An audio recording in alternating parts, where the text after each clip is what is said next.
Ganda ng nilalaro ng Phoenix Suns ngayon, they are currently in 7th place in the West with a 9-6 record.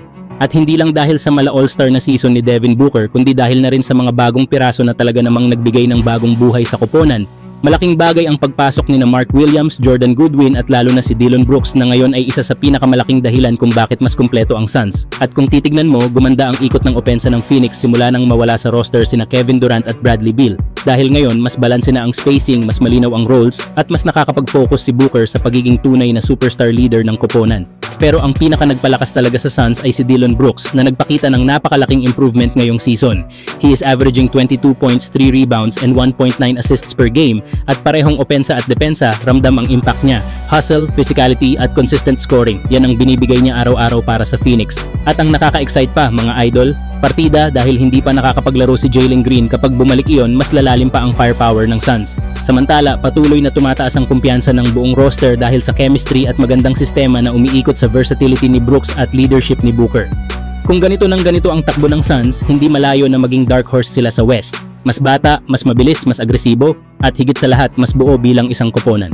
Kayo mga idol, sa tingin nyo ba contender talaga ang Phoenix Suns ngayong season?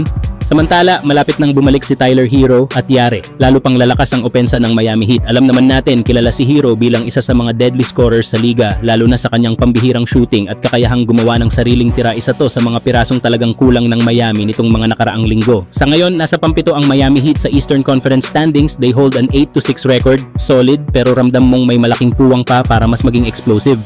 At isipin nyo mga idol, kapag nakabalik na si Tyler Hero at sumama sa starting five na Davion Mitchell, Norman Powell, Andrew Wiggins at Bam Adebayo, ay napakalakas niyan. Panigurado isang lineup na may depensa, may playmaking at may scoring punch mula sa lahat ng posisyon.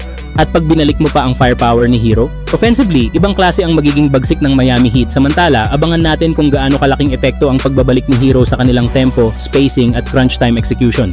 Kung dati delikado na ang Miami, ngayon mas lalo silang nagiging malaking banta sa East. Kayo mga idol, sa tingin nyo ba pagbalik ni Tyler Hero, top contender na ba ulit ang Miami Heat? Samantala sa wakas, ang tagal nating hinintay mga idol. Pero ngayong unang laro ni LeBron James ngayong season, history agad ang binungad sa atin. Grabe si LeBron, siya na ngayon ang kauna-unahang player sa NBA history na umabot at nakapaglaro sa ika-23 season. Ibang klase mga idol, ibang level ang longevity.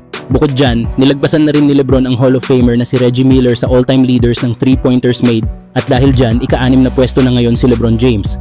Sa pagbabalik nga ni LeBron mula sa injury, parang walang nabago. Kahit 40 taong gulang na ito, fresh pa rin ang galaw.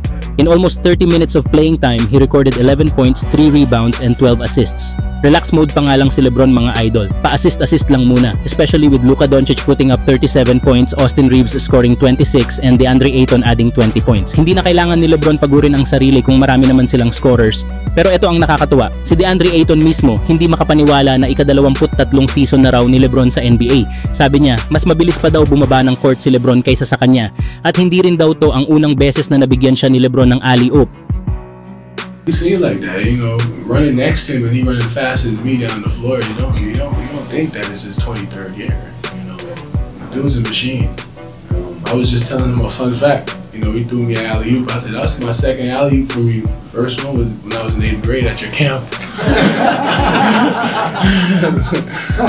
Ngayong balik aksyon na si LeBron, malinaw na kahit papasok na siya sa pinakahuling yugto ng karera niya, hindi pa tapos ang kwento, hindi pa humihina, at mas lalong tumatalino ang kanyang laro. Kung ganito agad ang pinakita ni LeBron sa unang laro pa lang, gaano pa kaya kalakas ang Lakers kapag kumpleto at nasa full gear na ang roster? Kayo mga idol, anong masasabi nyo?